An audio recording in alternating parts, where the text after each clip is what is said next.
चलिए, हेलो। फिर से एक बार हम अरविंद केजरीवाल जी की बेल की तरफ कुछ और दृष्टिकोण मेरा जो है मैं आप लोगों को बताती हूँ।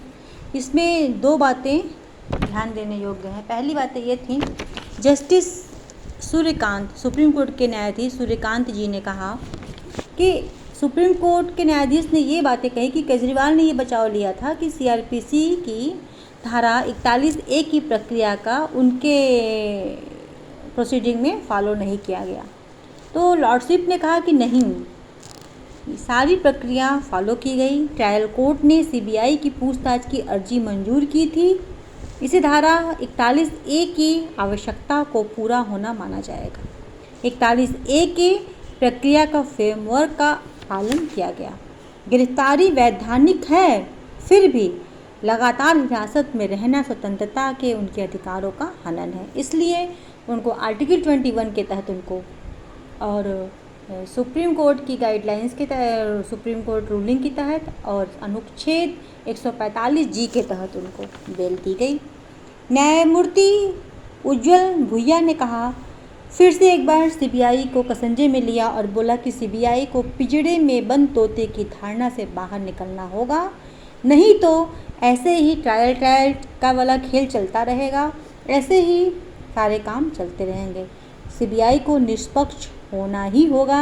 ये सुप्रीम कोर्ट की सीबीआई के फटकार लगभग 2-3 बार ऐसा हो चुका है। फिर वही बात जस्टिस ने उज्ज्वल भुइया ने दोहराया कि सीबीआई को बंद तोते से बाहर आना होगा। जमानत एक नियम है और जेल अपवाद है।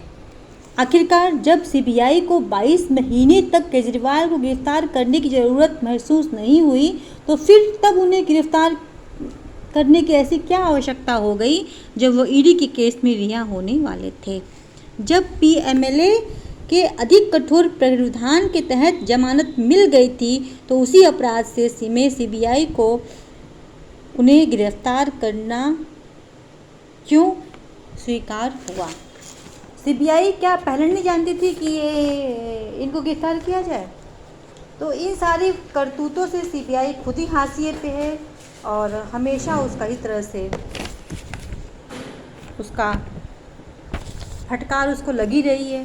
खैर छोड़िए, अब हम आते हैं, आज हमने जस्टिस SR सिंह, पूर्व न्यायाधीश इलाहाबाद हाई कोर्ट की कुछ कोटेशन पढ़ा न्यूज़ में। मैंने उसको एक थॉट के तरीके से बना के मैं आप लोगों के सामने शेयर करना चाहती हूँ।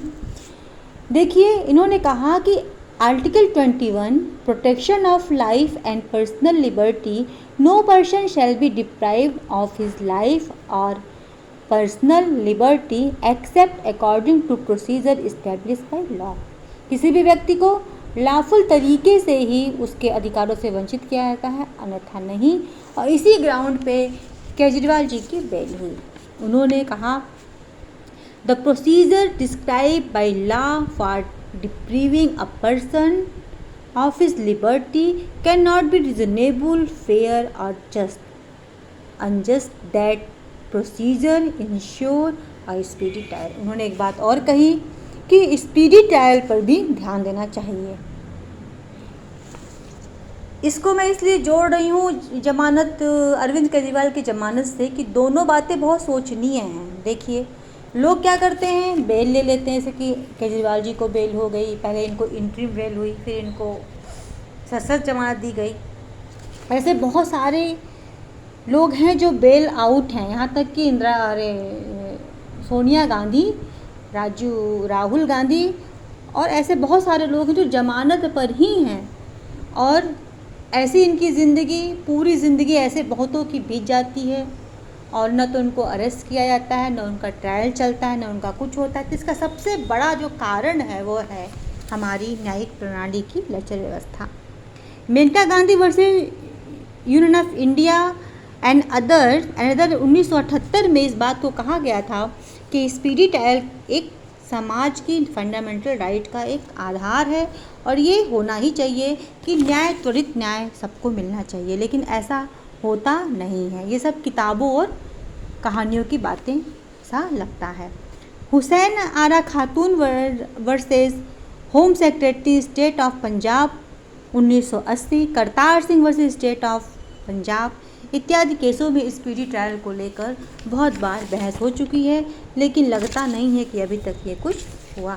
नया एक्ट भी आ चुका है, सब कुछ हो चुका है, लेकिन जमानत का खेल, स्टे का खेल ये सदियों से चलता आ रहा है और लोग इसी का लाभ ले लेके आराम से अपनी ज़िंदगी का यापन कर रहे हैं। अब हम आते हैं संविधान के आर्टिकल 226 क्लास 3 की तहत।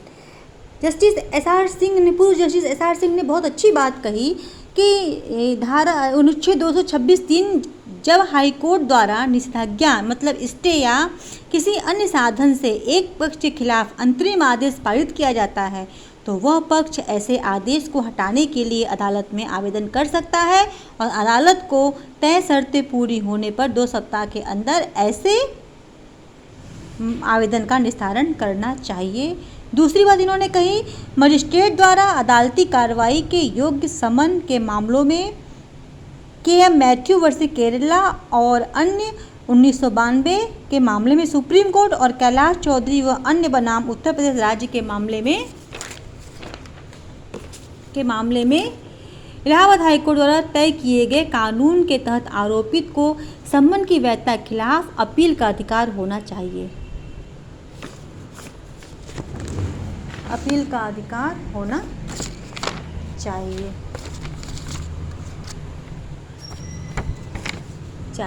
ये बात कही थी।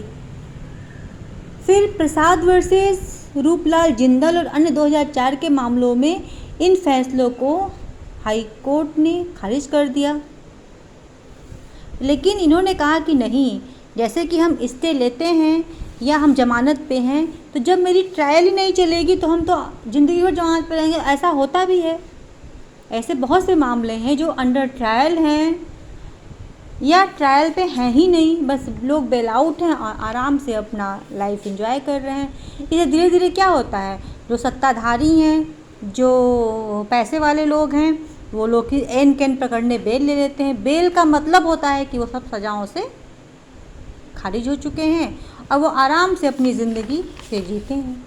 इस पे कसंजा कैसे कसा जाएगा? इस पे कसंजा तभी कसा जाएगा जब हमारी न्यायिक व्यवस्था स्ट्रिक्ट हो और एक विद इन टाइम के अंतर्गत वो बेल दे, विद इन टाइम के अंतर्गत ट्रायल शुरू करे और सारे काम करे। अगर ऐसा नहीं करेगी तो महज एक ये ऐसे ही चलता रहेगा और लोग अपराध कर कर के बाहर रहेंगे। इसीलिए कहा जाता है कि सुप्रीम कोर्ट, हाई कोर्ट की पहुंच खाली अमीरों तक है, गरीबों तक नहीं है। छोटे छोटे चीज़ों में गरीब व्यक्ति को जो जमानत नहीं भर सकता, जिसका कोई पैरोकार नहीं है, वो अभी छूट जाइए। हम जेलों में देखिए, गोरखपुर के जेलों में देखिए, भरे हुए हैं लोग, उनका कोई पैरोकार नहीं है, उनका वकील नहीं है, वो फीस नहीं दे सकते हैं। लोग छोटे छोटे अपराधों में आजीवन कारावास काट रहे हैं और जिन पे आजीवन कारावास है वो आराम से पैसा दे के आगे बढ़ रहे हैं। कुछ केसों को इन्होंने हाईलाइट किया, जैसे कि नेशनल हेराल्ड मामला 2012, सुब्रमण्यम स्वामी जी ने इसके वो की थी, जिसका ट्रायल अभी भी शुरू नहीं हुआ। सोनिया गांधी और राहुल गांधी दोनों लोग जमानत पर हैं। 2G घोटाला 2009 में FIR दर्ज हुई, 2011 में आरोप दाखिल किया गया, 2017 में सभी आरोपित बरी हो गए और 24 में CBI ने कहा कि अपील सुनवाई योग्य है। सोच लीजिए न्यायपालिका से क्या खेला जा रहा है। ये सारे मामले तो सुप्रीम कोर्ट में हैं। बीकानेर ज़मीन घोटाला 2016, इसमें उनके प्रियंका गांधी के पति रॉबर्ट वाड्रा बेल आउट हैं।